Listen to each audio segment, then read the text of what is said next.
સહજાનંદ કહે મુક્તિ સુગમ કરે સિદ્ધિ પ્રભુ જય સદગુરુ સ્વામી જય સદગુરુ સ્વામી પ્રભુ જય સદગુરુ સ્વામી સહજાનંદ દયાળુ સહજાનંદ દયાળુ બળવંત બહુનામી પ્રભુ જય સદગુરુ સ્વામી સહજાનંદ સ્વામી મહારાજની જય દેવાભિવંદનમ દેવાભિવંદનમ દેવાભિવંદનમ જાતે આરતી લઈ લો આત્મરક્ષણાર્થે આત્માભિવંદનમ આત્માભિવંદનમ આત્માભિવંદનમ બધી આરતીઓ ભેગી કરી દો અને નીચે કોઈ મૂકતા નહીં સ્વયંસેવકના હાથમાં આપી દેજો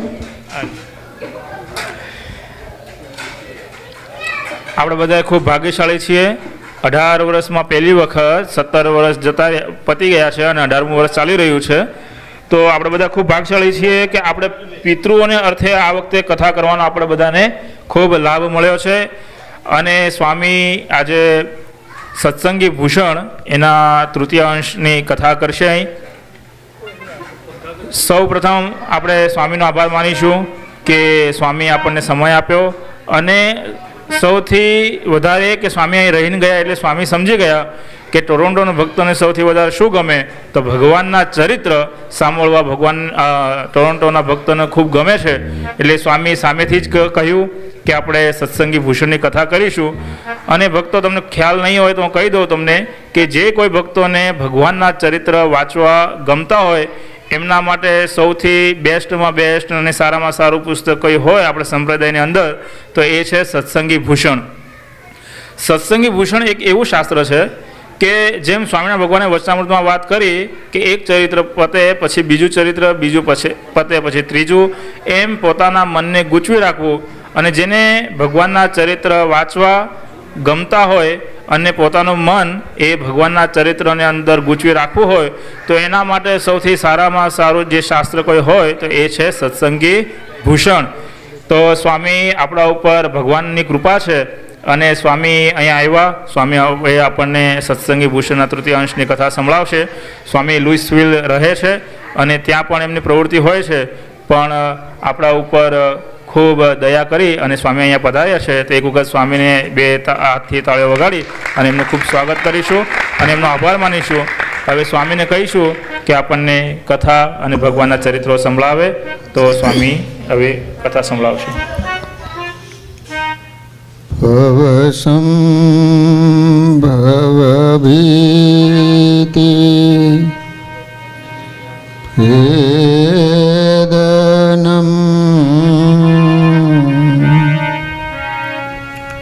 સુખ સંપદ કરુણાનિકેતનમ વ્રતદાન તપઃ ક્રિયાફલમ સહજાનંદ ગુરુમ વજે સદા શ્રૂયતામ દેવદેવેશ સ્વામિનારાયણ પ્રભો ત્વદીયેનાવધાનેન કથયિષ્યે શુભા કથા ઓમ અવતારિણી શ્રી સ્વામિનારાયણાય નમો નમઃ શ્રી હરિકૃષ્ણાય ઘનશ્યામાય નીલકંઠાય શ્રી સરયુદાસાય નમો નમઃ બોલો સ્વામિનારાયણ ભગવાન શ્રી હરિકૃષ્ણ મહારાજની, શ્રી રાધા કૃષ્ણ દેવ, શ્રી નરનારાયણ દેવની, શ્રી લક્ષ્મીનારાયણ દેવ, શ્રી રામચંદ્ર ભગવાનની, શ્રી કૃષ્ણ કનૈયાલાલની, શ્રી વિઘ્ન વિનાયક દેવ, શ્રી કષ્ટભંજન દેવ. ઓમ નમઃ પાર્વતી પતય હર હર મહાદેવ.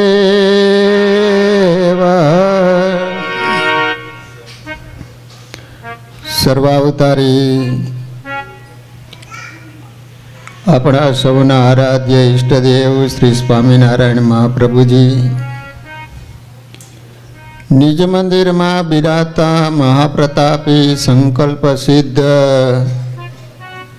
આપણ સૌને આ લોકમાં સર્વ પ્રકારે સુખી કરનારા એવા આપણા સૌના પ્રાણ પ્યારા શ્રી ઘનશ્યામ મહારાજ, શ્રી નરનારાયણ દેવ, શ્રી રાધાકૃષ્ણ દેવ આદિક દેવો,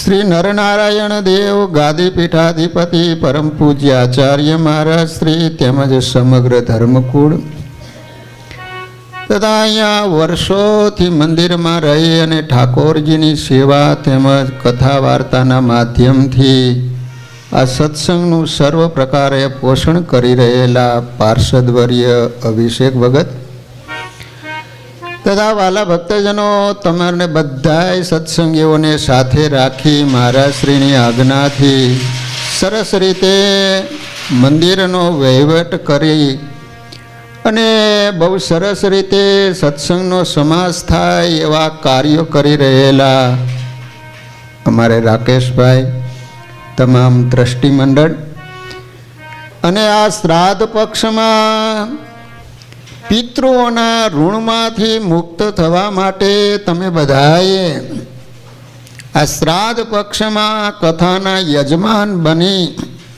અને સુંદર મજાનો લાભ પ્રાપ્ત કર્યો છે એવા તમામ યજમાન શ્રીઓને એકવાર જોરદાર તાલીઓથી વધાવીએ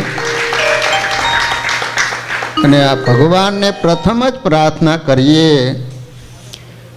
કે આપણા પિતૃઓ જ્યાં હોય ત્યાં, પરંતુ આ સ્વામિનારાયણ ભગવાનના દિવ્ય લીલા ચરિત્રોને શ્રવણ કરી અને સ્વામિનારાયણ ભગવાન કાયમને માટે અક્ષરધામનું સુખ આપે એવી આજે ભગવાનના ચરણોમાં પ્રાર્થના કરીએ છીએ. તેમજ શ્રીજી મહારાજના લાડેલા બધા જ હરિભક્તોને ઘણા ભાવથી જય સ્વામિનારાયણ, જય સ્વામિનારાયણ. ખરેખર તમે તો, હું તો વિચારતો હતો કે ચાલુ દિવસ છે, શુક્રવાર છે, 10-12 જણા આવે તો સારું, પણ તમે તો પોથી યાત્રામાં રંગ રાખ્યો.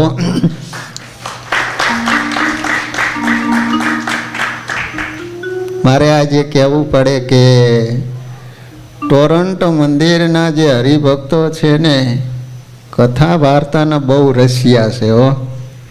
કથા વાર્તાની વાત આવે એટલે હજારો કામ છોડી ગમે એટલે દૂર રહેતા હોવા છતાંય પણ તમે કથા શ્રવણ કરવા માટે મંદિરે પધારી જાઓ છો એટલે ખરેખર બધાય શ્રોતાને લાખો લાખો ધન્યવાદ. તો વાલા ભક્તજનો, સત્સંગી ભૂષણ ગ્રંથ એટલે સદગુરુ વર્ય વાસુદેવાનંદ સ્વામીએ રચેલો આ ગ્રંથ છે. એમ કહેવાય છે કે સતાનંદ સ્વામી બદ્રિકાશ્રમમાં ગયેલા રાકેશભાઈ, તો ત્યાં નારાયણ ભગવાન નર આદિક ઋષિઓને ભગવાનના ચરિત્રો સંભળાવતા હતા.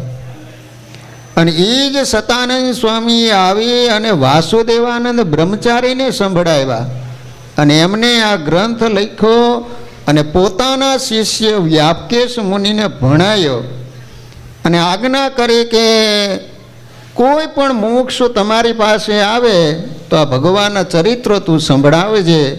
અને પછી મહારાજ ધામમાં ગયા બાદ એ વ્યાપકેશ મુનિ ગઢપુરથી નીકળી અને વડતાલ આવ્યા. ત્યાં વ્યાપકેશ મુનિનો ભેટો થયો અને ગોમતીજીને કિનારે સત્સંગી ભૂષણ ગ્રંથની પ્રથમ કથા ત્યાં થયેલી. સત્સંગી ભૂષણ ગ્રંથ એટલે વાલા ભક્તજનો પહેલેથી છેલ્લે સુધી સ્વામિનારાયણ ભગવાનના ચરિત્ર સિવાય બીજી કોઈ વાત જ ન આવે. એટલા માટે આ શાસ્ત્રને ભક્તિ શાસ્ત્ર કહેવામાં આવે છે. સત્સંગી જીવન છે એને ધર્મશાસ્ત્ર કહેવામાં આવે. એમાં વિશેષપણે એકાદ ચરિત્ર જાય એટલે પાછો ધર્મનો ઉપદેશ આવે. પરંતુ આમાં ધર્મની ઓછી વાત આવે છે. આપણને એમ તો ધર્મ તો ગમતો જ નથી. એક ભાઈ કહે, સ્વામી અમારા ગામમાં કોઈ બિલાડા પાડે છે, કૂતરા પાડે છે, પોપટ પાડે છે, પણ અમારા ગામમાં કોઈ ધર્મ પાડતું નથી. તો આપણે 3 દિવસ સુધી ભગવાનના સાનિધ્યમાં સ્વામિનારાયણ ભગવાનના દિવ્ય અને માનુષિક ચરિત્રો આપણે શ્રવણ કરવા છે. એમાં આજે પ્રથમ અને દ્વિતીય અંશની અંદર તો સ્વામિનારાયણ ભગવાન પ્રગટ થયા, વર વિચરણ કર્યું, એ તો બધું તમે સાંભળ્યું જ હોય. પરંતુ વિચાર કર્યો કે તૃતીય અંશની અંદર સ્વામીએ ભગવાનના એવા દિવ્ય લીલા ચરિત્રો કદાચ ન શ્રવણ કર્યા હોય એવા સુંદર મજાના ચરિત્રો લખ્યા છે. તો આપણે ભગવાનના સાનિધ્યમાં જેટલો ટાઈમ મળશે એ પ્રમાણે ભગવાનના ચરિત્રો આપણે સાંભળવા છે. અને વાલા ભક્તજનો, 9 પ્રકારની ભક્તિ છે. તમને બધાને ખબર છે? કેટલા નામ આવડે? ચિરાગને તો આવડે જ ને, સંપ્રદાયમાં તે આ જ કામ કર્યું છે. 9 પ્રકારની ભક્તિ કહેવાય છે. શ્રવણમ, કીર્તનમ, વિષ્ણુ સ્મરણમ, પાદ સેવનમ, અર્ચનમ, વંદનમ, દાસ્યમ, સખ્યમ, આત્મનિવેદનમ. એમાં પહેલી ભક્તિ કઈ? શ્રવણ ભક્તિ. કથા સુણે તે કઈ આદિ ભક્તિ, તેથી વધે છે નવધાની વિક્તિ. હતા જનો જે જગમાં કુકર્મી, કથા સુણાથી જ થયા સુધર્મી. પહેલી ભક્તિ હોય ને તો એ શ્રવણ ભક્તિ છે. વ્યારીલાલજી મહારાજ કહે છે કે જેનામાં પહેલી ભક્તિ આવે ને તો એનામાં પાછળની 8 ભક્તિ આપ મેળાઈએ આવે. કારણ કે જ્યાં સુધી શ્રવણ ન કરે ત્યાં સુધી ભગવાનનો મહિમા સમજાય નહીં, ધર્મ નિયમ શું છે એની પણ જાણ થાય નહીં. એટલા માટે કથા શ્રવણ કરવી એ પ્રથમ ભક્તિ કહેવાય છે. હતા જનો જે જગમાં કુકર્મી, કથા સુણ્યાથી થયા સુધર્મી. દુષ્ટો હતા, અધર્મી હતા, પાપી હતા, ડાકુ હતા, પારાડીઓ હતા, પણ એને જો ભગવાનની કથા સાંભળીને તો મહાન ભગવાનના ભગત બની ગયા, પ્રાતઃ સ્મરણીય થઈ ગયા. જે જોબન એનું નામ લેવાથી તમારો દિવસ બગડે, પરંતુ કથા વાર્તાના માધ્યમથી મુક્તાનંદ સ્વામીનો પ્રથમ સમાગમ થયેલો, એને કારણે જોબન પગી મહાન ભગવાનના ભગત બની ગયા. આજ કેનેડાની ધરતી ઉપર જોબન પગીને યાદ કરીએ છીએ.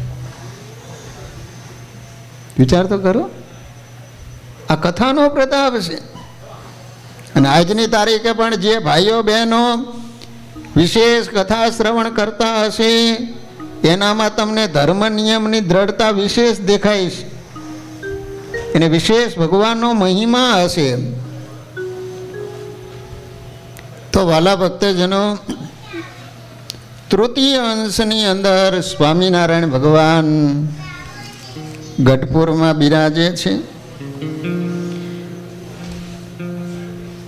ભગવાનનું આ લોકમાં પ્રાગટ્ય શા માટે થાય છે? તો ગીતાજી કહે છે કે અધર્મનો નાશ કરવા માટે અને ધર્મનું સ્થાપન કરવા માટે ભગવાનનું પ્રાગટ્ય થતું હોય છે. તો ભગવાને વિચાર કર્યો કે અત્યારે પૃથ્વી ઉપર અધર્મ ખૂબ વધી ગયો છે. એટલે ભગવાને કાળને બોલાવી અને કહ્યું કે તું તારું ચક્ર ચલાવ, કહેતા દુષ્કાળ પાડ. તો ભગવાને પાછો વિચાર કર્યો કે દુષ્કાળ પડશે, વરસાદ નહીં વરસે તો ફૂકા ભેગું લીલું પણ હડકશે. પાપી લોકો તો દુઃખી થશે, પરંતુ એમાં ભગવાનના ભક્તો પણ દુઃખી થશે. એટલે ભગવાને વિચાર કર્યો કે બધાય હરિભક્તોને પ્રથમ ચેતાવી દઉં.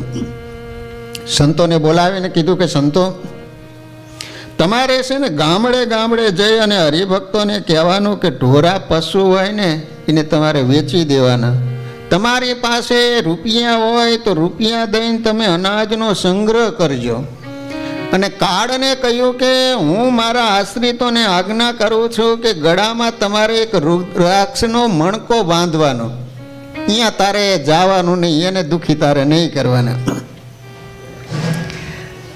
ભગવાનની આજ્ઞા થવાથી સંતો ગામડે ગામડે જાય અને હરિભક્તોને વાત કરે કે તમે સાંભળો ભક્ત સમાજ, સૌ સંઘરી લેજો અનાજ. કદી આવે આપત્તિ જોયંગ, તોય ન છોડશો સતસંગ. સંતો કહે છે કે ભક્તજનો, તમે ખાસ અનાજનો સંગ્રહ કરજો અને ગમે એવું દુઃખ આવે ને તોય તમે સત્સંગ ન છોડતા. મુક્તાનંદ સ્વામીને કહ્યું છે કે સ્વામી, તમે તવરાના મેળામાં જાઓ. એ સમયમાં તવરાનો બહુ મોડે ભરાતો હતો, તો મહારાજ પણ મેળામાં જવાના હતા. પરંતુ મુક્તાનંદ સ્વામીને કહ્યું કે સ્વામી, અમારે મેળામાં જવાય એવું નથી, અમારે ગઢપુર રોકાવું છે. તો મારી આજ્ઞા એ કરીને તમે તવરાના મેળામાં જાઓ, અને અમે જવાના છીએ એવી હરિભક્તોને જાણ થયેલી છે. એટલે બધા હરિભક્તો અમારા દર્શન કરવા માટે આવશે.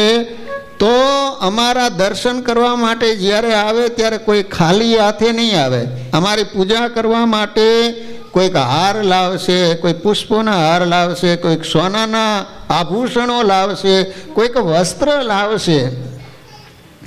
તો મહારાજ કહે છે કે મુક્તાનંદ સ્વામી, એ હરિભક્તો અમારા માટે જે ભેટ લાવ્યા હોય એનો તમે સ્વીકાર કરજો, અને તમને જે ભેટ આપશે ને એ ભેટ અમને પ્રાપ્ત થઈ જશે. સ્વામિનારાયણ ભગવાનની આજ્ઞા એ કરીને મુક્તાનંદ સ્વામી ત્યાં ગયા છે.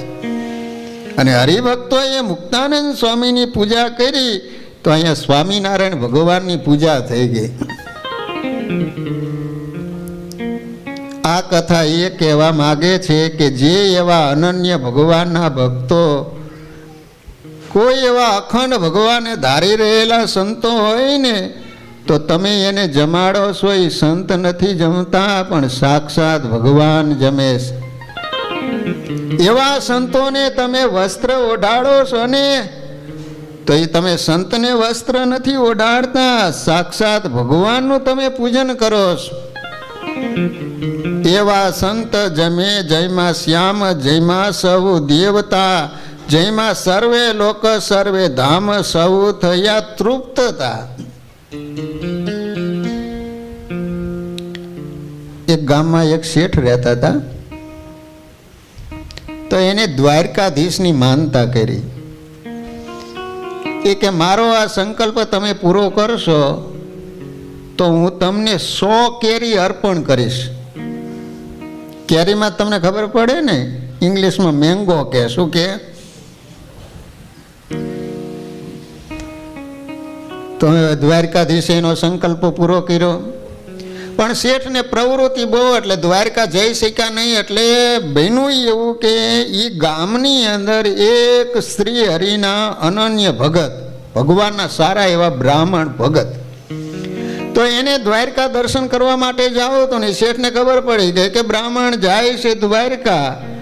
તો ઓલા બ્રાહ્મણને કહે છે કે આ 100 કેરીનો કરંડિયો તમે દ્વારકા જાઓ છો તો દ્વારકાધીશને આ કેરી અર્પણ કરી દેજો, મારી પાસે ટાઈમ છે નહીં. ઓલા બ્રાહ્મણ તો રાજી થયા કે મારે આટલી સેવા થશે એમ. હવે બ્રાહ્મણ કરંડિયો ઉપાડીને જાય છે 100 કેરીનો. એમાં બપોરનો સમય થયો ને ભૂદેવને ભૂખ લાગી તો એને શું કર્યું ખબર છે? કરંડિયો નીચે ઉતારી કેરીને ધોઈ ઠાકોરજીને ધરાવી ભગવાનને યાદ કરીને જમી ગયા. દ્વારકા પહોંચ્યા ને એક કેરી બચી. ત્યાં જઈ અને દ્વારકાધીશની સામે ઓલી કેરી મૂકી અને સરસ મજાની ઓલી પાકી કેરી, ઓલો પૂજારી હતો ને ગુગડી મહારાજ, તો એને તો જોયું ને મોઢામાં પાણી આવ્યું ને તો એ કેરી તરત જ ઉપાડી પાછળ જઈને એમણે એમ ઉલાડી ગયું. ભૂદેવ તો દર્શન કરીને ઘરે આવતા રહ્યા. બરાબર રાત્રિના સમયે દ્વારકાધીશે શેઠને દર્શન દીધા. શેઠને કહે છે કે શેઠ, કે 100 કેરીનો જે સંકલ્પ કરેલો હતો એમાં મને 99 કેરી પહોંચી, એક કેરી નથી પહોંચી. ઓલા શેઠને એમ થયું કે ઓલા બ્રાહ્મણે એક કેરી માટે હું જીવ બગાડ્યો છે. એને જો ખાવી જ હોત, મને કીધું હોત ને તો 10 કેરી વધારે આપત એમ. એટલે ઓલા બ્રાહ્મણ પાસે ગયા અને કહે છે કે દ્વારકાધીશે દર્શનથી મને એવું કીધું એ કે તારી 99 કેરી પહોંચી ગઈ છે પરંતુ એક કેરી નથી પહોંચી. ત્યારે ઓલા બ્રાહ્મણ કહે છે કે શેઠ, તમને સાચી વાત કહું કે ખોટી વાત કહું? તો કે સાચી વાત કહો ને. સાચી વાત કહું પરંતુ તમારે માન્યમાં આવશે? ના ના, તમારામાં વિશ્વાસ છે, બોલો.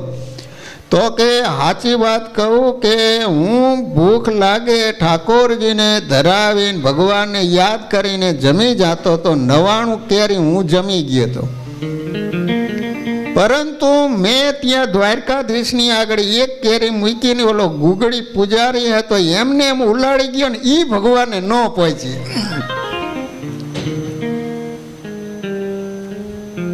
એટલા માટે સંતો કહે છે કે એક ભગવાનને ધારી રહેલા સંત કે કોઈ એવા અનન્ય ભગવાનના ભગત હોય ને, તમે એક ભગવાનના ભગતને જમાડો ને તો બ્રહ્માંડ જમાડ્યાનું પુણ્ય તમને પ્રાપ્ત થતું હોય છે. એટલા માટે આવા મોટા મોટા ઉત્સવો થતા હોય ને એમાં હરિભક્તોને જમાડવાની વાત આવે ને તો પડાપડી થાય કે મારી રસોઈ, મારી રસોઈ. કારણ કે એમની અંદર લાખો હરિભક્તોની અંદર કોઈક તો એવા અનન્ય ભગત, ભગવાનને ધારી રહેલા, ભગવાનને અખંડ સંભાળીને જમતા હોય ને એ કરોડો, આખું બ્રહ્માંડ જમાડ્યાનું એને પુણ્ય પ્રાપ્ત થતું હોય છે. આવો મહિમા હોય છે. એવા સંતને પૂજીને પટ પ્રીતેશુ પહેરાવ્યા, તેને ઢાંક્યા સૌના ઘટ ભલામન ભાવ્યા. એવા સંત મળ્યા સ્વામી, ખામી કોઈ ન રહી, કહે નિષ્કુળાનંદ શીશ નામી, સાચી સૌને કહી. સ્વામિનારાયણ ભગવાન ગઢપુરમાં બિરાજે છે. મહારાજે સંતોને આજ્ઞા કરી છે કે સંતો, જ્યાં સુધી હું આજ્ઞા ન કરું ને ત્યાં સુધી તમારે મારા દર્શને નહીં આવવાનું. મહારાજે દર્શનની બંધી કરી છે. મહિનો વ્યતીત થઈ ગયો, સંતોને ભગવાનના દર્શન વિના હવે ચેન પડતું નથી. રાત્રે સૂએ તો ઊંઘ ન આવે, સતત રટણ થયા કરે, કેદી ભગવાનનું દર્શન થશે, કેદી ભગવાનનું દર્શન થશે. એમાંય નાના સંતો બધા ભેગા થયા અને વિચાર કરે છે કે શું કરીએ તો ભગવાનના દર્શન થાય. મહારાજ દર્શનની આજ્ઞા કરે, છૂટી આપે. તો કહે છે કે આપણે બ્રહ્માનંદ સ્વામીને વાત કરીએ.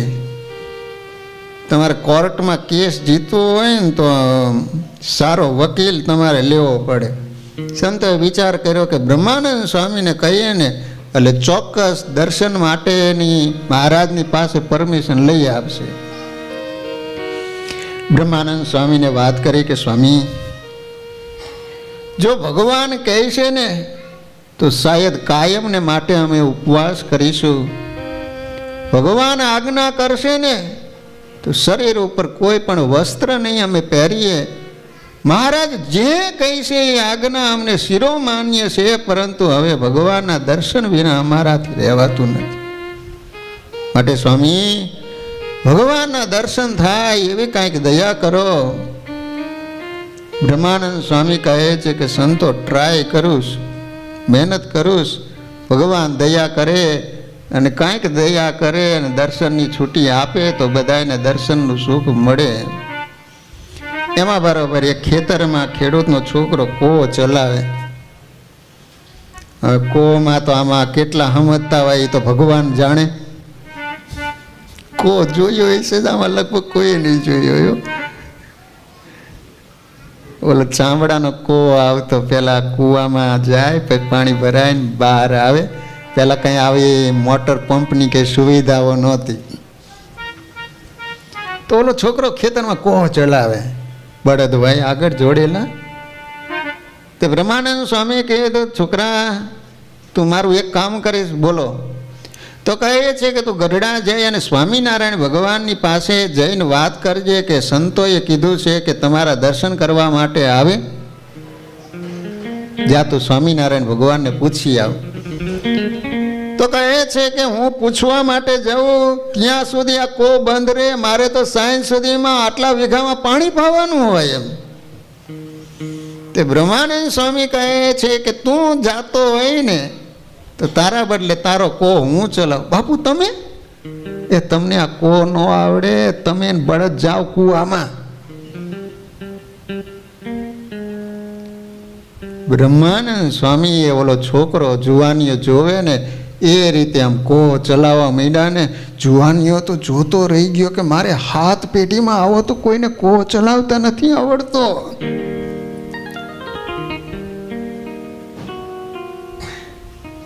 છોકરાએ જઈને મહારાજને વાત કરી કે એક તમારા સાધુ આમ શરીરે જાડા અને એનું નામ બ્રહ્માનંદ હતું, એને કીધું છે કે અમે દર્શન કરવા માટે આવીએ. સ્વામિનારાયણ ભગવાન ઓલા જુવાનિયાને કહે છે કે એ બાવાને ખેતરમાં શા માટે કરવા દીધો? જ્યાં ધક્કો દઈને ખેતરમાં બહાર કાઢી મૂકીએ. અને કહે છે કે સ્વામિનારાયણે ના પાડી છે કોઈએ દર્શને નહીં આવવાનું એમ. તો ઓલો જુવાનિયા તો પાછો આવ્યો ને આમ નજર કરીને તો આવ્યો ને ત્યાં તો બ્રહ્માનંદ સ્વામી અડધું ખેતર પાણીથી ભરી દીધું. જુવાનિયો વિચાર કરે કે આવા સાધુ આમને ધક્કો દેવાય. બ્રહ્માનંદ સ્વામીને જઈને વાત કરી કે સ્વામી, સ્વામિનારાયણ ભગવાને તો આવું કીધું છે અને ચોખ્ખા શબ્દોમાં ના પાડી છે કે કોઈએ પણ અમારા દર્શન અર્થે નથી આવવાનું. બ્રહ્માનંદ સ્વામી કહે છે કે મારી આજ્ઞાએ કરીને તું ફરીને જાય. અને એ વખતે બ્રહ્માનંદ સ્વામી એક ચિઠ્ઠી લખી છોકરાને કહે છે કે જા જઈને તું સ્વામિનારાયણ ભગવાનને આવજે. અને વાલા ભક્તજનો, એ જુવાનીઓ મહારાજની પાસે ગયો અને બ્રહ્માનંદ સ્વામીની ઓલી ચિઠ્ઠી ભગવાનને આપી. સ્વામિનારાયણ ભગવાને એ ચિઠ્ઠી ખોલી અને ત્યાં બ્રહ્માનંદ સ્વામી ચિઠ્ઠીની અંદર જે પદ લખેલું હતું ને, આંખમાંથી આંસુ પડતા હોય ને એ રીતે કર કરીને મહારાજને કહી રહ્યા હતા. અને એ શબ્દો હતા, સુણો ચતુર સુજાણ, સુણો ચતુર સુજાણ, એમ ન ઘટે રે તમને દીનાનાથજી. સુનો ચતુર સુજાન, સુનો ચતુર સુજાન, એમ ન ઘટે રે તમને ઓ દીના ના નાથજી મારા પ્રાણના આધાર મારા પ્રાણના આધાર જેમ રે કહો તેમ કરીએ નાથજી ઓ મારા પ્રાણના આધાર મારા પ્રાણના આધાર જેમ રાખો તેમ રહીએ હો વચનને સાથજી અમે લોક લાજ કુળની લોપી અમે લોક લાજ કુળની લોભી અમે તમ કારણ પહેરી ટોપી અમે તમ કારણ પહેરી ટોપી અમે કહેવાય ધીરધરની ગોપી સુનો ચતુર સુજાન સુનો ચતુર સુજાન મન ઘટે રે તમને દીના નાથજી કાંઈ દયા આવે તો દર્શન દેજો કાંઈ દયા આવે તો દર્શન દેજો નહીં તો અખંડ અંતર મારે જો નહીં તો અખંડ અંતર મારે જો એમ શ્રીરંગના સ્વામીને કહેજો સુનો ચતુર સુજાન સુનો ચતુર સુજાન મન ઘટે રે તમને હો દીના નાથજી સુણો ચતુર સુજાણ સુણો ચતુર સુજાણ એમ ન ઘટે રે તમને દીના નાથજી સુનો ચતુર સુજાન સુનો ચતુર સુજાન મન ઘટે રે તમને હો દીના નાથજી બ્રહ્માનંદ સ્વામીએ રડતી આંખે મહારાજને વાત કરે છે કે મહારાજ તમારે માટે અમે સર્વસ્વનો ત્યાગ કરીને શરીર ઉપર ભગવી કંઠા ધારણ કરીશ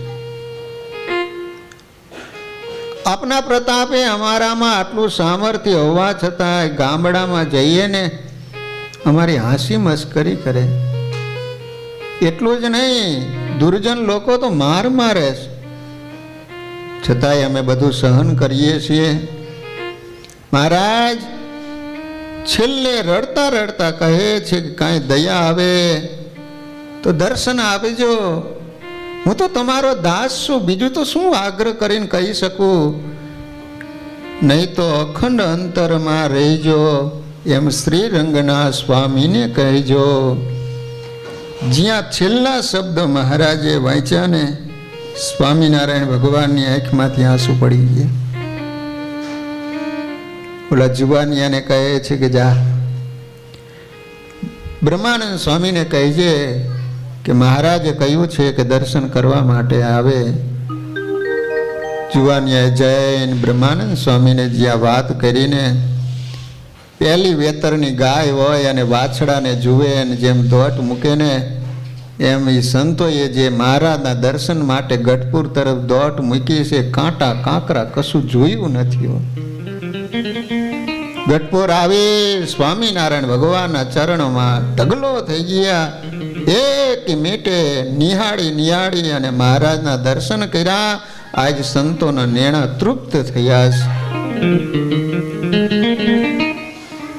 વાલા ભક્તજનો આ કથા આપણને એ કહેવા જઈ રહી છે કે આપણા પૂર્વજો જે સંતો અને આપણા પૂર્વજો એને ભગવાનના કેવા નિયમ હતા માટે જીવનમાં કદાચ માળા વધુ ઓછી થાય એની ચિંતા ન કરતા એકાદશીનો ઉપવાસ થાય ન થાય, બીજી કોઈ સાધનાઓ થાય ન થાય, પરંતુ ડેલી તમે ભગવાનના દર્શને આવવાનું રાખજો. ડેલી નો આવી શકો તો રવિવારના દિવસે તો ચોક્કસ પરિવાર સાથે ઘનશ્યામ મહારાજના તમે દર્શન કરશો ને. શાસ્ત્રો એમ કહે છે કે પ્રાતઃ કાલે હરિમ દ્રષ્ટવા નૈષમ પાપમ વિનશ્યતિ આ જન્મ કૃત મધ્યાને સાયાને સપ્ત જન્મની. સવારે આવીને ભગવાનના દર્શન કરો તો રાત્રિના પાપ બળી જાય. મધ્યાને આવી અને તમે ભગવાનના દર્શન કરો ને 7 જન્મના પાપ બળી જાય. સંધ્યા કાળે આવી અને ભગવાનના દર્શન કરો તો જન્મો જન્મના પાપ બળી જાય છે. એક ઠેકાણે દર્શનની એટલી મોટી લાંબી લાઈન, એમાં એક સુરદાસજી દર્શન કરવા માટે લાઈનમાં જોડાણા. એટલે કોઈકે કહ્યું કે સુરદાસજી, આટલા બધા માણસોની ભીડ છે, તમને આંખે તો દેખાતું નથી, તો પછી આટલી બધી ભીડમાં દર્શન માટે કેમ તમે લાઈનમાં ઊભા રહ્યા છો એમ. ત્યારે સુરદાસજીએ કીધું, કદાચ મને દેખાતું નથી, મારા ઠાકોરને તો દેખાય છે ને, એની દ્રષ્ટિ મારા ઉપર પડશે, જન્મો જન્મના પાપ બળી જાય છે, મને ભગવાનનું દર્શન કરવા દે.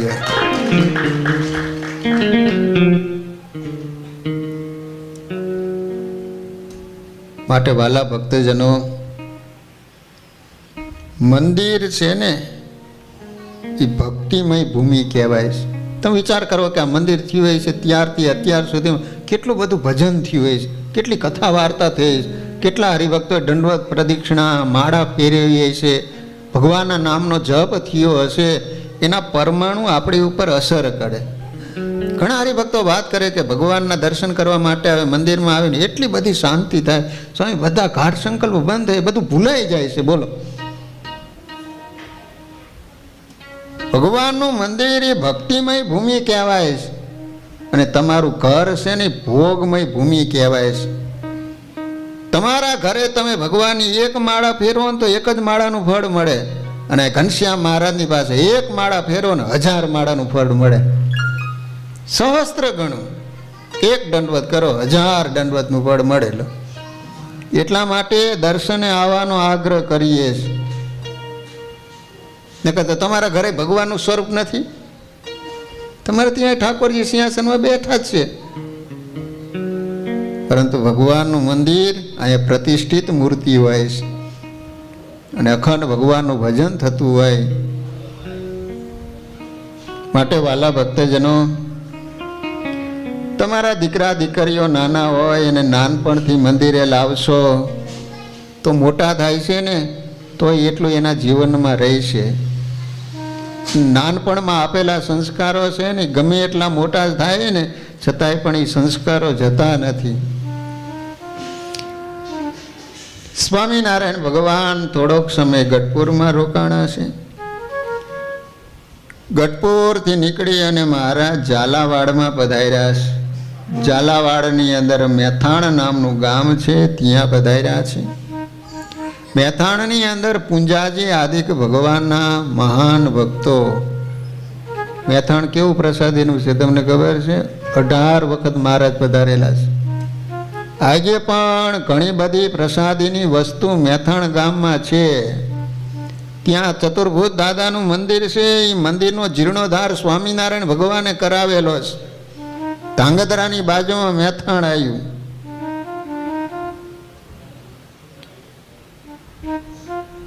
ત્યાંથી મહારાજ નીકળી અને ભદ્રેશી નામનું ગામ છે, ત્યાંથી નીકળી અને લીંબડી ગામે પધાર્યા, ત્યાંથી ખોલડિયાદ પધાર્યા છે. ખોલડિયાદ ગામની અંદર એક મહાન ભગવાનના ભગત જેનું નામ હતું રૂડાભાઈ. સ્વામિનારાયણ ભગવાન પધાર્યા. તો વિચાર તો કરો કે ભગવાન જ્યારે સામેથી ઘરે પધારતા હશે ત્યારે કેટલો આનંદ થતો હશે. એ સુખની સી કહું વાત કહી નથી જાતી, એ સુખ સંભાળતા આજ ફાટે મારી છાતી. એટલા બધા આનંદમાં આવી જતા કે ઓહો, ક્યાં જીવ ક્યાં જગદીશ, જાણો જુજવીએ જાત છે રે, મર આપીએ સો શીશ, તો એ વણ મળ્યાની એ વાત છે રે.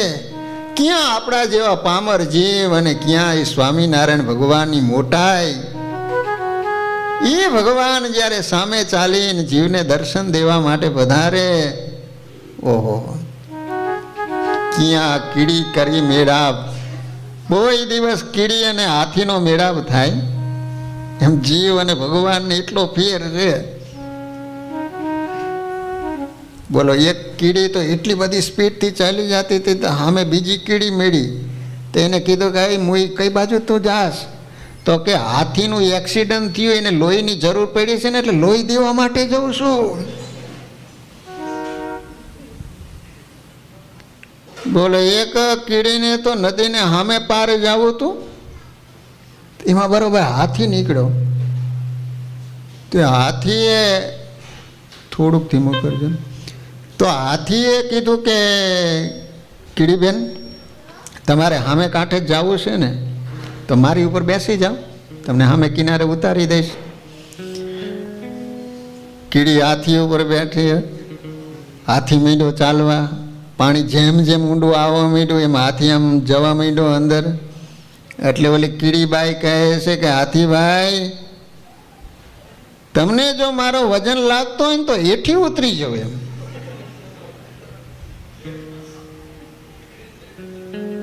આ સાંભળે તમને હસવું શા માટે આવ્યું? કે આ અશક્ય છે, થઈ જ ન શકે. આ કોઈ હાથીનું એક્સિડન્ટ થાય અને કીડીને લોહી દેવા જાય, કોઈ બને? એમ નિષ્કુળાનંદ સ્વામી કહે છે, ક્યાં જીવ ક્યાં જગદીશ, જાણો જુજોઈએ જાત છે રે. એ તો સ્વામિનારાયણ ભગવાન જ્યારે દયા કરે ને ત્યારે તો જીવ ભગવાનનું દર્શન કરી શકે. પંચાળા વચનામૃતની અંદર મહારાજ કહે છે કે સૂર્યનારાયણ જ્યારે કુંતા માતાની પાસે આવ્યા ને ત્યારે મનુષ્ય જેવા થઈને આવ્યા, જેવા આકાશમાં છે એવા તેજોયુક્ત આવ્યા હોય ને તો કુંતા માતા દર્શન ન કરી શકે, ત્યાં ત્યાં બળીને ખાક થઈ જાત. એમ ભગવાન જ્યારે અક્ષરધામમાં આવે ને ત્યારે પોતાનું જે સામર્થ્ય શક્તિ હોય ને એને છુપાડીને આવે. બાકી જેવા છે એવા સમર્થ થઈને આવે ને. આપણા કોઈનું ગજું ખરું કે ભગવાનનું દર્શન કરી શકીએ એમ? રૂડાભાઈને ખૂબ આનંદ થયો કે પધારો મહારાજ, પધારો. અનંત કોટી બ્રહ્માંડનો નાથ મારા ઘરે પધાર્યા. અમે બધા દર્શન કરીને સ્નાથ થઈ ગયા મહારાજ. સ્વામિનારાયણ ભગવાન કહે છે કે રૂડાભાઈ, તમારા ઘરમાં અનાજ કેટલું છે? તો કે 1 કળશી છે. 1 કળશી એટલે કેટલા મણ થાય તમને ખબર છે? 20 મણ થાય. મહારાજ કે તમારે વર્ષમાં કેટલું અનાજ જોઈએ? તો કે મહારાજ અમારો પરિવાર મોટો છે ને 5 કળશી જોઈએ. તો મહારાજ કે આવતી સાલ તો દુષ્કાળ પડવાનો છે, તમે કરશો શું અનાજ વિના? એમ રૂડાભાઈ કહે છે કે મહારાજ એમાં કરવાનું શું હોય, વહેલા ધામમાં લઈ જઈએ. પણ મહારાજ કહે છે કે ભગવાનના ભગતને હાથ પગ ઘસીને મરવું એ સારું ન કહેવાય. સ્વામિનારાયણ ભગવાન રોકાણા. બીજા દિવસે જવા માટે તૈયાર થયા. રૂડા ભગત વડાવવા માટે ગયા છે. રસ્તામાં સ્વામિનારાયણ ભગવાન અને રૂડા ભગત ચાલ્યા જાય છે. એમાં એક ખેતર દેખ્યું એટલે મહારાજ કહે છે કે રૂડા ભગત, આ ખેતર કોનું છે?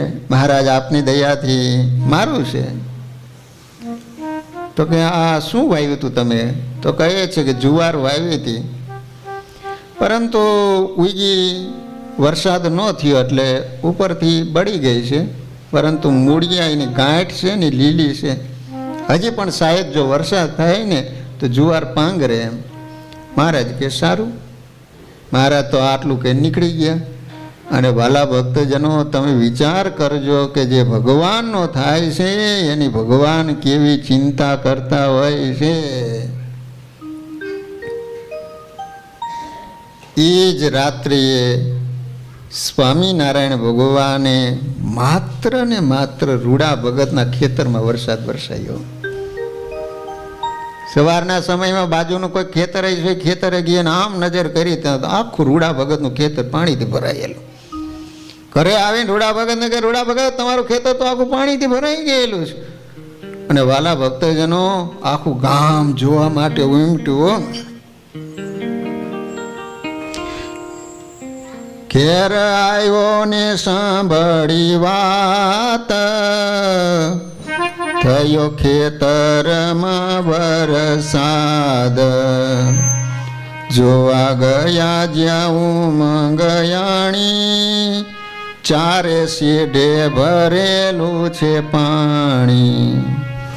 પડોશીના સેઢા હતા કોરા, વાલે કેવા વર્ષાવેલા ફોરા. વિચાર તો કરો, બાજુમાં ખેતર હતા ને એક પણ ફૂલું નહીં પડેલું, એક પણ ટીપું નહીં, માત્ર ને માત્ર રૂડા ભગતના ખેતરમાં જ વરસાદ. પડોશના સેઢા હતા કોરા, વાલે કેવા વર્ષાવેલા ફોરા. ટોળે ટોળા જોવા જાય જન, જોઈ વિસ્મય પામતા મન. કોક માનતા નાસ્તિક લોક, જોઈ નજરે નમાવી છે ડોક. સ્વામિનારાયણ છે ભગવાન, એવું બોલ્યા મેલી સૌ માન. એ નાસ્તિક લોકો જે ભગવાનને નહોતા માનતા, એને આ જ્યારે પરચો જોયો કે માત્ર ને માત્ર એના સ્વામિનારાયણ ભગવાને રૂડા ભગતના ખેતરમાં વરસાદ વરસાયો, આ કોઈ મનુષ્યનું કામ નથી, માટે સ્વામિનારાયણ સાક્ષાત ભગવાન છે એવું આખા ગામના લોકોએ સ્વીકાર્યું. અને એ જુવાર થઈ સ્વામિનારાયણ ભગવાને કહ્યું હતું ને એ જ પ્રમાણે 5 કળશી અનાજ થયું. તો એ સમયમાં એવું હતું કે જે અનાજ ખેતરમાં ઉત્પાદન થાય તો એમાંથી રાજાનો કર તમારે આપવો પડે, ડાયરેક્ટ ઘરે ન લઈ જઈ શકો. એ સમયમાં ખેતરમાં ખડવું હોય ને અહીંયાથી ને ડાયરેક્ટ રાજાનો કર લઈ લેવાનું હોય. કેમ તમે અહીં જોબ કરો એટલે સીધો ટેક્સ કપાઈ જાય છે અમુક ટકા. તો એ રાજાને જ્યારે દેવા માટે ગયા ને તો કહે છે કે આમાંથી મને એક પણ દાણો ન ખપે, કારણ કે આ તો તારા સ્વામિનારાયણ ભગવાને તને આપ્યું છે. આ રીતે ખરા સમયે સ્વામિનારાયણ ભગવાને રૂડા ભગતની રક્ષા કરી. વાલા ભક્તજનો, આ કથા આપણને એ શીખવી છે કે જેને ભગવાનનો આશરો છે, જે જીવ ભગવાનનો થઈને રહે છે, એને કાયમને માટે ભગવાન ચિંતા કરે છે. જીવ જીવ કે આશ્રયે જીવ કરત હે રાજ, તુલસી શ્રી રામ કે આશ્રયે ક્યું બિગડેગા કાજ. એક જીવ બીજા જીવને આશ્રયે કેવા લીલા લહેર કરે છે ને આ તમારા ટાબરિયા છે એને કાંઈ ચિંતા છે કયો છે? સ્કૂલે ભણવા જતા હોય તો 12 મહિનાની ફી ભરવાની એને કંઈ ચિંતા હોય? શું ખાવું, શું પીવું, શું કપડાં ક્યાં પહેરવાય, બધી ચિંતા એના મા બાપને. કારણ શું? એના મા બાપના આશ્રયે બેઠો છે. એની ક્યાં માંડો છો? તમારે આંખની ઓળખાણ ન હોય, એ છોકરીની સાથે તમારી સગાઈ થાય અને તમારા લગ્ન થાય, લગ્ન કરીને તમે ઘરે આવતા હોય, એની પગથિયા ચડતા તમારા ઘરના નીચે પડે અને એનો ટાંટિયો ભાંગી જાય અને શાયદ 5 થી 10 લાખ રૂપિયાનો ખર્ચ થાય, તો એ 10 લાખ રૂપિયા આપે કોણ? કોણ આપે? તમે આપો. કારણ શું? એ તમારા આશ્રય આવ્યા. એટલા માટે તુલસીદાસજી કહે છે કે જીવ જીવ કે આશ્રય જીવ કરત હે રાજ, તુલસી શ્રી રામ કે આશ્રય ક્યું બિગડેગા કાય. આપણા સંતો વાત કરે છે કે ભરવાડ છે ને બકરા ચરાવવા માટે ગયેલો, તેમાં એક બકરીનો ખાડામાં પગ પડ્યો એટલે એ બકરીનો પગ ભાંગી ગયો, ચાલે એવી શક્તિ રહી નહીં. પછી ભરવાડ તો એ બકરા લઈને પોતાના વાડે જતો રહ્યો ગામમાં. હવે રાત્રિનો સમય થયો, એ જંગલ હતું ને ભયંકર, એક પછી એક પશુ આવે અને જ્યાં મારવા માટે તરાપ ઉગાવે ત્યાં ઓલું બકરું કહે છે કે જો અત્યાર સુધી હું જીવતી રહી હોય ને તો આ સિંહના પગલાંને કારણે જીવતી રહીશ. તે છેલ્લે સિંહ આવ્યો. સિંહે જ્યાં બકરીને જોઈ અને પંજો ઉઠાયો તો ઓલી બકરી કહે છે કે મહારાજા, અત્યાર સુધી હું જીવતી રહી હોય તો એનું કારણ જે કોઈ મને મારવા માટે આવતા તો હું એમ કહેતી કે સિંહના પગલાં ઉપર હું બેઠી છું તો મને કોઈ વાડ વાંકો ન કર્યો. હવે આપની જેવી ઈચ્છાએ સિંહે વિચાર કર્યો કે મારા આશ્રયે બેઠી રહી તો કોઈએ ન મારી તો હવે મારે એને મરાય નહીં. એ જંગલમાંથી હાથીને બોલાયો અને કીધું કે આ બકરીને સરસ મજાનું લીલું લીલું કૂણું ઘાસ હોય એ ખવડાવી પેટ ભરી અને જ્યાં એ ભરવાડ રહેતો હોય ત્યાં બકરીને ઉતારી આવજે, ને તો તારી ખેર નથી. તો ઓલો કે ભલે મહારાજા. તમે વિચાર કરો કે બકરીને કૂણું ગૂણું ઘાસ ખવડાવી પેટ ભરી અને એ હાથી ઠેઠ એનો માલિક હતો ત્યાં મૂકી આવ્યો. હું તમને એમ કહું છું કે એક બકરી સિંહના પગલાંના આશ્રયે બેઠી રહી તોય એનો કોઈ વાડ વાંકો ન કરી શક્યા હોય તો અનંત કોટી બ્રહ્માના નાયક સ્વામિનારાયણ ભગવાનના આશ્રયે બેઠો હોય ને કોઈના બાપની તાકાત નહીં કે એનો વાડ વાંકો કરી શકે.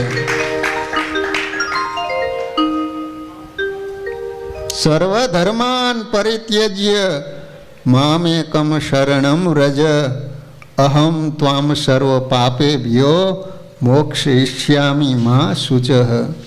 અનન્યા ચિંતયંતો મામ એ જનાઃ પર્યુપાસતે તેષાં નિત્યાભિયુક્તાનાં યોગક્ષેમં વહામ્યહમ. ભગવાન કહે છે કે એનું યોગ અને ક્ષેમ એનું બંનેનું વહન કરું છું. યોગ એટલે મેળવી આપું અને મેળવ્યા પછી કાયમને માટે એનું રક્ષણ કરું. નકર ઘણી વાર માણસની પાસે કરોડો રૂપિયા આવી જાય પણ અઠવાડિયું થાય તો ફના થઈ ગયા હોય. જે ભગવાનનો થાય છે યોગ ક્ષેમમ વહામ્યહમ. સ્વયં શ્રી કૃષ્ણ પરમાત્મા ભગવદ્ ગીતામાં કહે છે. એટલા માટે વાલા ભક્તજનો જીવનમાં એક ભગવાનનો દ્રઢ આશ્રય રાખજો, એક ભગવાનની નિષ્ઠા રાખજો. તમારા જીવનમાં ગમે એવા દુઃખ આવશે ને ભગવાનના થઈને રહ્યા હશો તો ભગવાન હર પડે તમારી રક્ષા કરશે, દુઃખમાંથી તમને ઉગારી લેશે. પણ એક નિષ્ઠા રાખશો તો. પ્રથમ પ્રકરણનું 33મું વચનામૃત વાંચજો. મુક્તાનંદ સ્વામી મહારાજને કહે છે કે મહારાજ, ભગવાનને પ્રસન્ન કરવા માટે શાસ્ત્રોમાં અનેક પ્રકારના સાધનો બતાવ્યા છે, પરંતુ એ બધા સાધનો પૈકી અમને એક સાધન બતાવો કે બધા સાધન કરવા છતાં ભગવાન જેવા પ્રસન્ન ન થાય એવા માત્ર એક સાધને કરીને પ્રસન્ન થાય.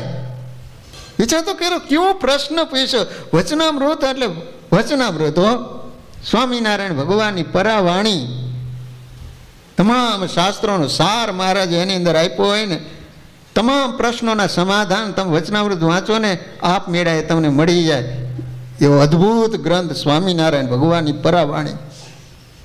કેવો પ્રશ્ન કે શાસ્ત્રોમાં કેટલા સાધન કર્યા, માળા, દાન કરો, વ્રત કરો, તપ કરો, જપ કરો, આવા બધા સાધન બતાવ્યા કે ભગવાન પ્રસન્ન થાય, આ કરો તો આ ભગવાન પ્રસન્ન. પણ બધા સાધન પૈકી એક જ સાધન કરો છતાંય ઓલા બધા સાધન કરવા છતાં જેવા ભગવાન રાજી ન થાય એવું એક સાધન કરવા એના કરતા વધારે રાજી થાય. પ્રશ્ન તો તમે જુઓ. ત્યારે સ્વામિનારાયણ ભગવાન કહે છે કે ભગવાનનો દ્રઢ આશરો.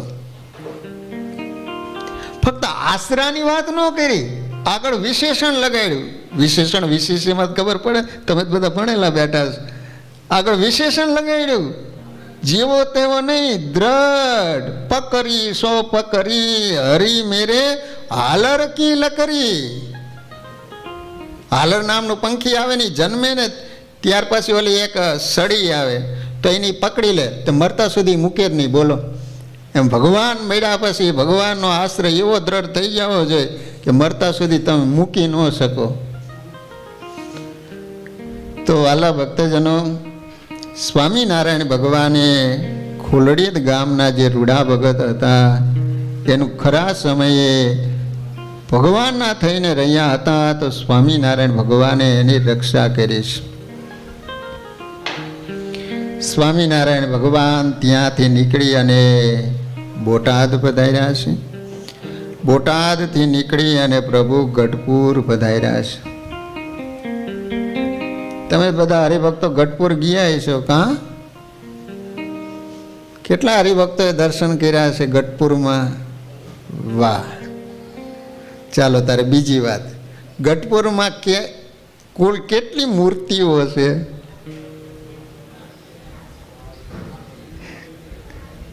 બોલો હાલો. 10. સાચી. ઓલું તમે પદ બોલો છો ને, દાદાને દરબાર જઈશું સવારમાં નિત્ય ઉઠીને. આ 10 મૂર્તિના જે દર્શન કરશે ભવથી પાર ઉતરશે સવારમાં. લોહીની અંદર જ એ આપ્યો છે જવાબ. 10 મૂર્તિ છે ગઢપુરમાં. એમાંય બાપા ગોપીનાથ મહારાજની મૂર્તિ. એટલે સ્વામિનારાયણ ભગવાન કેવડા હતા, એમની લંબાઈ ઊંચાઈ કેટલી હતી એ તમારે જોવું હોય તો ગઢપુર જઈને ગોપીનાથ મહારાજના દર્શન કરો ને, એવડા સ્વામિનારાયણ ભગવાન હતા. આ બે અદ્ભુત મૂર્તિ છે ગઢપુરમાં ગોપીનાથજી મહારાજ. તમને અહીંયાથી આમ દૂર થવાની ઈચ્છા ન થાય. શું એ ગોપીનાથજી મહારાજનું સ્વરૂપ તો તમે દુનિયામાં ન મળે. તમને દુનિયામાં કોઈ મંદિરમાં એવું ગઢપુરની અંદર દર્શન થાય ને એવું ક્યાંય ન મળે. એ અદ્ભુત ગોપીનાથજી મહારાજની મૂર્તિ સ્વામિનારાયણ ભગવાને પધરાવી. વિચાર કરો, ગઢપુરમાં સ્વામિનારાયણ ભગવાને ફૂલ દોલોત્સવ કર્યો છે. સંતોને આજ્ઞા કરી છે કે સંતો તમે ગામડાઓમાં વિચરણ કરવા માટે જાઓ. સ્વામિનારાયણ ભગવાન ગઢપુરથી નીકળી અને ગોલીડા નામનું ગામ છે ત્યાં પધાર્યા છે. ગોલીડા ગામની અંદર ભગવાનના 4 ભગત હતા અને એ 4 ભાઈઓ હતા. ભીમ, રાઘવ, વૈશ્રામ, રાણો, 4 ભક્ત પ્રભુના પ્રણામો. જ્યારે વાડીએ જમને પાછા, ત્યારે આપણે સત્સંગી સાચા. આ 4 ભાઈ અને એવી ખુમારી બાપા. સ્વામિનારાયણ ભગવાનનો એવો કેપ અને સ્વામિનારાયણ ભગવાનનું એવું બળ. કોઈ દિવસ નમાલી વાત ન કરે. સ્વામિનારાયણ ભગવાને વચનામૃતમાં કીધું કે એવી વાત થઈ જાય ને તો ઉપવાસ કરવાનો. અમુક તો હાવ એવી નમાલી વાત કરે ને કે આપણો ઉત્સાહ મારી નાખે. બોલો એક ઠેકાણે લગ્ન થતા હતા ને, તે ઓલો ઘોડો હતો ને, તે ઓલા માંડવાનો ઓલો મંડપનો ઓલો વાંસ હોય ને, એની યાર ઘોડાને બાંધેલો. એમાં એક જણો બોલ્યો, જેવો ઢોલ વાગશે એવો ઘોડો ભાગશે, જેવો ઘોડો ભાગશે એવો થાંભલો ભાંગશે, જેવો થાંભલો ભાંગશે એવો માંડો વરરાજા ઉપર પડશે અને એવો વરરાજો મરશે. હવે અહીંયા આવી વાત કરવાની હોય. અમુક હાવ એવી નમાલી વાતો, મોડી વાત કરે. કોઈથી મોડી વાત ન કરવી. મહારાજ કે તેથી ઉપવાસ કરવાની આજ્ઞા કરી છે. વચનો તો ખબર છે ને. ઘણી વાર આપણે એકાદશીનો ઉપવાસ કર્યો હોય ને, અમુક એવો નમાલો મળી જાય ને કે શું તમે એકાદશીનો ઉપવાસ કર્યો છે? તો કે હા, હું એકાદશીનો ઉપવાસ કરતો હતો, પણ માં તો એવો પડ્યો ને એકવાર તો મહાન જીવ તો રહ્યો. તો ઓલાને એમ થાય કે એકાદશીનો ઉપવાસ ન કરાયો.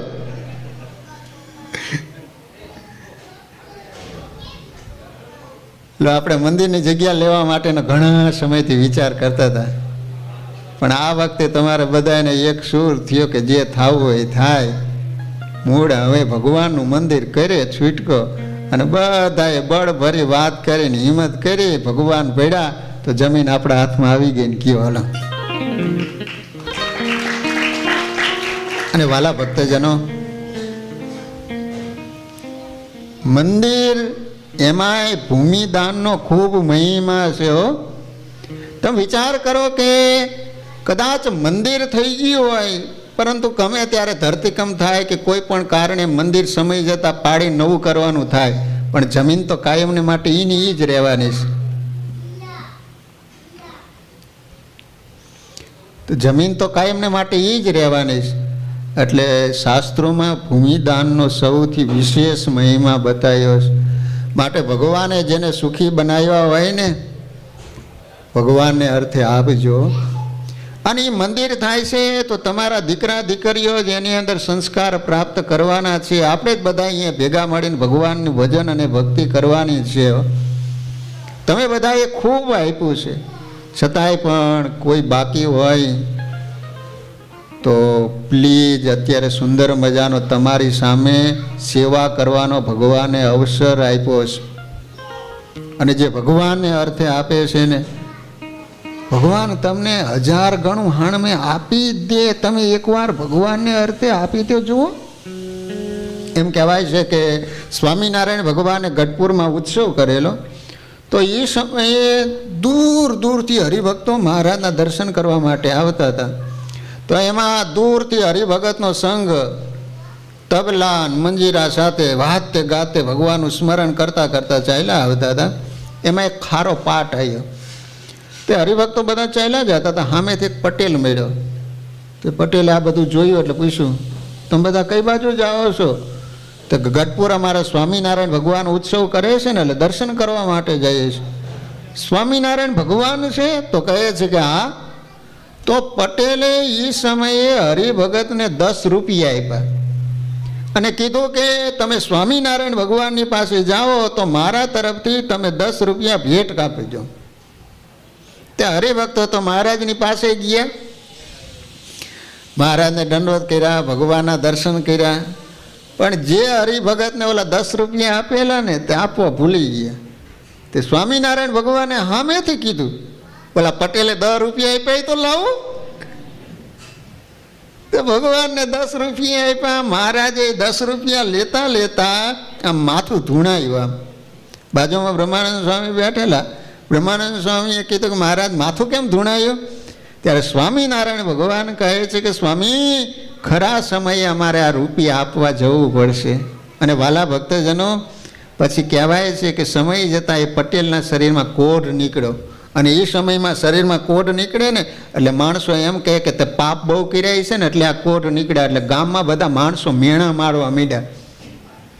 પટેલને એમ થયું કે હવે જીવું ને એના કરતાં મરી જવું સારું. એમ એક ભાઈને તૈયાર કરીને કહે છે કે જો ભાઈ, તું મને ગાડામાં બેસાડી બાજુમાં સમુદ્ર છે ને ત્યાં તું મૂકી જા, હું તને આટલા રૂપિયા ભાડું આપી દઈશ. અને ઓલો માણસ તૈયાર થઈ ગયો. પટેલ ગાડામાં બેઠો, ઓલો ખેડૂત ભાઈ ગાડું ચલાવી રહ્યો છે. રસ્તામાં ધીમે ધીમે ગાડું ચાલ્યો જાય છે. સામે એક બ્રાહ્મણ મળ્યો, ગાડું ઊભું રાખ્યું. ઓલો બ્રાહ્મણ પટેલને કહે છે કે પટેલ કઈ બાજુ? તો કહે છે કે અમારા હગા આ બાજુ છે ને, એને હું મળવા માટે જાઉં છું. ઓલો બ્રાહ્મણ કહે છે કે પટેલ, બ્રાહ્મણની પાસે ખોટું ન બોલાય, સાચું કહીજો. સગા સંબંધીને મળવા માટે જાઓ છો કે સમુદ્રમાં પડીને મરવા માટે જાઓ છો? એમ તો ઓલો પટેલ કહે છે કે મરવા માટે જવું છે. તો ઓલો બ્રાહ્મણ કહે છે કે તમારે મરી જવું હોય તો હું ના નથી પાડતો, પણ લ્યો આ તમારા 10,000 રૂપિયા. પટેલ કે મારા 10,000 રૂપિયા? હું તો તમને ઓળખતોય નથી, મેં તમને કોઈ દિવસ આપ્યું નથી. ત્યારે બ્રાહ્મણ કહે છે કે અહીંથી સ્વામિનારાયણ ભગવાનના ભક્તો નીકળ્યા હતા. તો કહે છે કે હા. તમે સ્વામિનારાયણ ભગવાનને આપવા માટે 10 રૂપિયા આપ્યા હતા? તો કે હા. તો કહે છે કે હું ખુદ સ્વામિનારાયણ ભગવાન છું. લ્યો આ 10ના 10,000 રૂપિયા. અને કહેવાય છે કે મહારાજે એના ઉપર હાથ ફેરવ્યો ને શરીરના સારાય કોઢ મટી ગયા. અને પટેલ જીવ્યો ને ત્યાં સુધી સ્વામિનારાયણ ભગવાનનું ભજન કર્યું. અંતે સ્વામિનારાયણ ભગવાન એને ધામમાં તેડી ગયા. વિચાર તો કરો, 10 રૂપિયા આપ્યા ને ભગવાનને અર્થે, ભગવાને સામે એને 10,000 રૂપિયા આપી અને સર્વ પ્રકારે એનું રક્ષણ ને દુઃખ હતું એ દૂર કર્યું છે. એમ વાલા ભક્તજનો, આજે તમારી સામે જ, તમારી આંખેની સામે જ સુંદર મજાનું નૂતન ભગવાનનું મંદિર ઈ જમીન ઉપર થવાનું છે. તો એ નિમિત્તે તમે જેટલું આપશો ને એટલું ઓછું છે. તો વાલા ભક્તજનો, કથાનો સમય બરાબર 8 વાગી ગયા છે. બાકીની કથા હવે કાલે શનિવાર અને રવિવાર તો રજા જ છે, એટલે તમે વહેલાસર આવી જાયજો, એટલે 5 વાગે આપણે ચાલુ કરી દઈશું. અને કાલ તો તમને મન ભરીને ભગવાનની કથા સંભળાવીશું. તો 2 દિવસ બાકી છે, તો જેને જાણ ન થઈ હોય એ બધાને જાણ કરજો. અને કાલે મોટી સંખ્યામાં 5 વાગે તમામ ભાઈઓ બહેનો કથા શ્રવણ કરવા માટે પધારી જજો.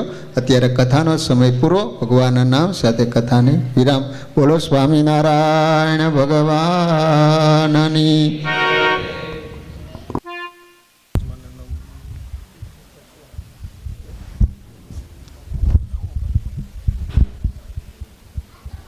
સર્વાવતારી સર્વોપરી દેવ ભગવાન શ્રી સ્વામિનારાયણ, મહાપ્રતાપી શ્રી ઘનશ્યામ મહારાજ, શ્રી નારાયણ દેવ, રાધાકૃષ્ણ દેવ, શ્રી પરિવાર કષ્ટભંજન દેવ, પૂજ્ય વિશ્વવિહારી સ્વામી, અભિષેક ભગત અને સર્વે હરિભક્તોને ઘણા ભાવથી જય સ્વામિનારાયણ.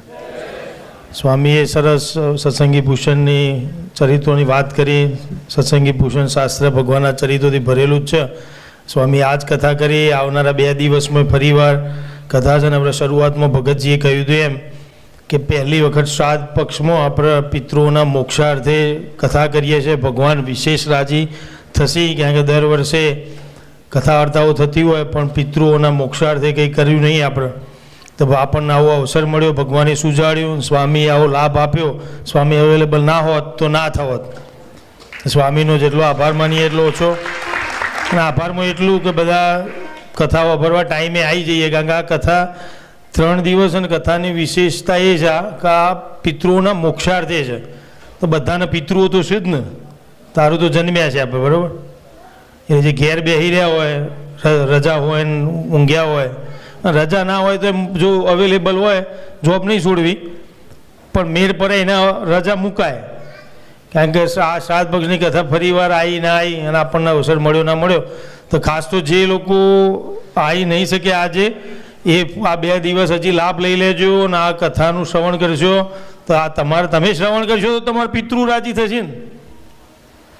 આપણે ઘેરે ઊંઘી ગયું અને અહીં કથા સ્વામી કર્યા કરશે અને ઘનશ્યામ મહારાજ વાપરી લેશે અને મારા પિતૃનો ઉદ્ધાર કરી દેશે, એવું તો કોઈ ખોટું ગણિત છે નહીં. ભગવાને ગણિતના માસ્તર જ છે.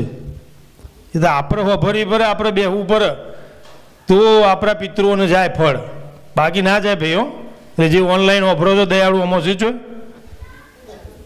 એ ઓનલાઈન છે ને હવા એવું નહીં દૂર છે, એને કંઈક અંશે ભગવાન દયા કરે કે ભાઈ ચલો અવેલેબલ નહીં, પણ જેને હવા એવું હોય એને તો ઘેર ના રહેવાય. એટલે હરિયપ શનિ રવિ 2 દાર આવી જાઓ, હોલ ભરાઈ જવો જુઓ ને તમારા અને મારા પિતૃઓના મોક્ષાર્થે જ કર્યું છે. અને સ્વામી આટલો બધો દાખલો કરીને યુએસથી આવ્યા છે, તો આપણે બધા એટલે શનિવાર રવિવાર અને અહીં મહાપ્રસાદની વ્યવસ્થા છે અને કાલ વળી સારું છે, તો બધા ખાસ આવી જજો. બીજું હું ક્વિકલી ખાલી નામ કહી દઉં, ટાઈમ થઈ ગયો છે. ખાલી કથાના યજમાન, કારણ કે આ યજમાનો ના હોત તો આ કથાનું આયોજન ના થત. તો કથાના યજમાનો જેને આ કથાનો લાભ લીધો છે ને એમના પિતૃઓના આ યજમાનો બન્યા, એ તો શું એમના પિતૃઓ તો 100% ફળ પામશે અને જો હશે ત્યાંથી આશીર્વાદ દેશે ને ગતિ કરશે.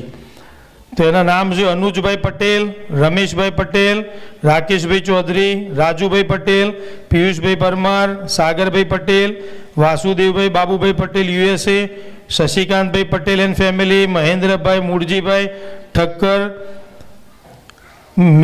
મિત્તલ પંડ્યા, નિલેશભાઈ ભાવસાર એન્ડ ફેમિલી, પ્રધાનબેન જીવનભાઈ ચૌધરી, હસ્તે Hansaben, Dineshbhai Chaudhary, યશવ Dhavalbhai Patel, Nirav Mistry, Bal Mukundbhai Patel and family Oshawa, Pankaj Kumar, Girdharbhai Patel USA, Ichchhaben Kantilal Patel USA, Nathalal Patel, Babubhai Patel USA, Pravinbhai Arjanbhai Patel, Nirav Kitchener, Pravin Dada Patel ને માણેકલાલ પટેલ. જોરદાર તાલીઓથી વધાઈએ આ યજમાનોને જેને આ કથાનો યજમાન બની લાભ લીધો.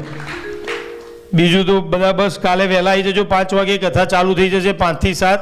અને કાલે આજે સ્વામીએ જેમ કીધું હવે નવા મંદિર પેટે ભૂમિદાનનું, તો ભૂમિદાન પેટે આજે નામ આવ્યું છે 21 square feet Komalben Jaybhai Chaudhary 3 square feet Somabhai Jaysinhbhai Chaudhary. બીજા હરિભક્તો જે બાકી હોય હારો મહિનો હારો પક્ષ ચાલે છે, શ્રાદ્ધ પક્ષ છે, આમાં દાન પુણ્ય જ કરાય તો આ સારો અવસર. જેને ના આપ્યા હોય ને ઓછા આપ્યા હોય, મેં કીધું હતું મોલા 10,000 વાળી લિમિટ તો બધા કરી જ દેજો ભાઈ. 20 સ્ક્વેર ફીટ છે એનું નામ રહેશે ત્યાં જ્યાં સુધી સૂર્યચંદ્ર રહેશે ને મંદિર રહેશે, અને મંદિર તો રહેશે, આપણે નહીં હોય ને કશું નહીં વધારે, મંદિર તો રહેશે. તો બધા ત્યાં 20 સ્ક્વેર ફીટ જે ના હોય ને એનું નામ આજીવન રહેશે. એટલે જેને બી 10 સ્ક્વેર ફીટ 15 ને લખાવે 20 કરી દેજો, એટલે તમારું ત્યાં નામ આવી જાય. જય સ્વામિનારાયણ. હવે સીધી આપણે આરતી કરીશું. તો ભગતજી યજમાનોની આરતી છે. ઓકે, તો સ્વામી આરતી કરશે, આપણે હવે કરી છે પૂર્ણાવતીની.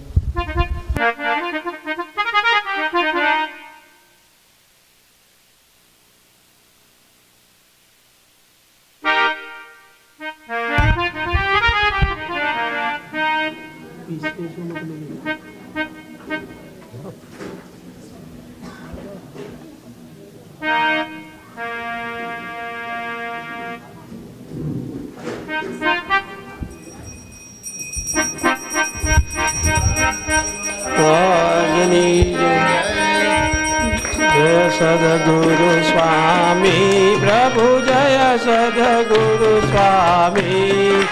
સહજાનંદ દયાળુ, સહજાનંદ દયાળુ, પરવંત બહુ નામી પ્રભુ, જય સદગુરુ સ્વામી.